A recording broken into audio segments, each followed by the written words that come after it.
Okey, kita baca sikit dosa-dosa yang dianggap biasa.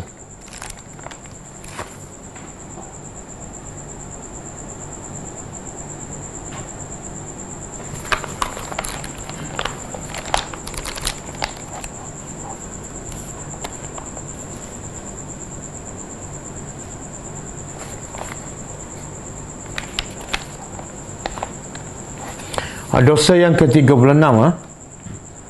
Dosa yang ke-36.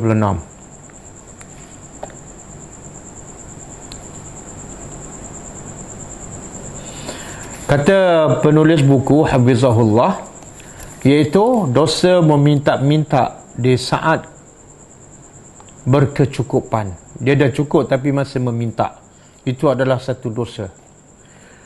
Dalam satu hadis, Sahal bin Hanzaliyah radhiyallahu anhu meriwayatkan, Rasulullah SAW bersabda, "Man sa'ala wa indahu ma yughnihi fa innama yastaksiru min jamri jahannam." Qalu wa ma al-ghina alladhi la tanbaghi ma'ahu al-mas'alah. Qal qadru ma yughzihi wa yu'shihi. Maksud dia,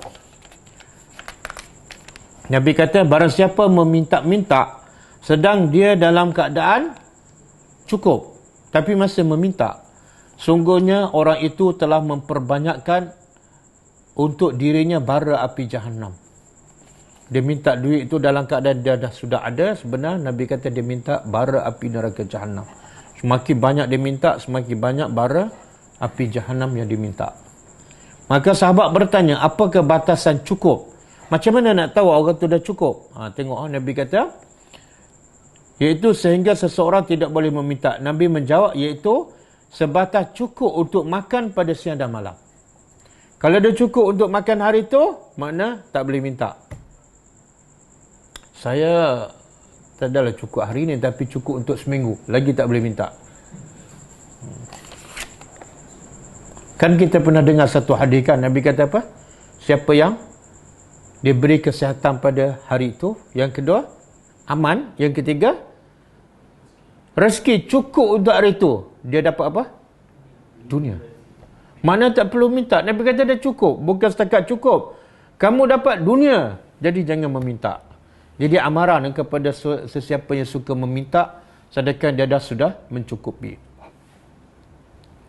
Ibnu Mas'ud radhiyallahu anhu meriwayatkan, Rasulullah SAW bersabda, "Man sa'ala wa lahu ma yughnihi ja'at yaumal qiyamah khadushan aw kadushan fi wajhihi." Maksudnya, barang siapa yang meminta-minta sedang ia dalam kecukupan, maka pada hari kiamat ia akan datang dengan wajah penuh dengan bekas cakaran dan garuan. Mana muka dia di akhirat besok macam dicakar dan digaru. Kenapa muka? Sebab biasa orang meminta dalam keadaan cukup, orang yang muka tak malu, muka tebal. Di antara pengemis ada yang berderet di depan pintu masjid kan. Orang dah bagi, sepatut dah cukup, jalanlah, belahlah. Tapi minta lagi kan. Mereka menghentikan zikir pada para hamba Allah yang menuju ataupun pulang daripada masjid dengan ratapan yang dibuat sesedih yang mungkin. Muka 10 sen.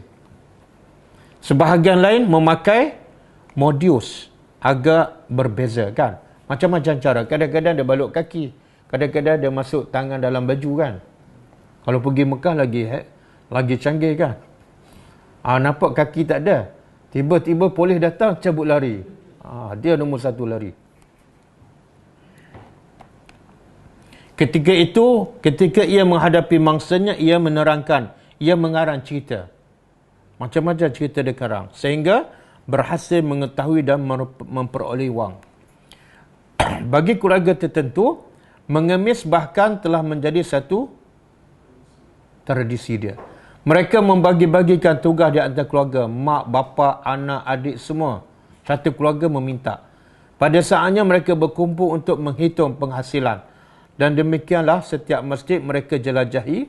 Padahal tak jarang mereka dalam kondisi yang cukup, sedangkan mereka sudah cukup.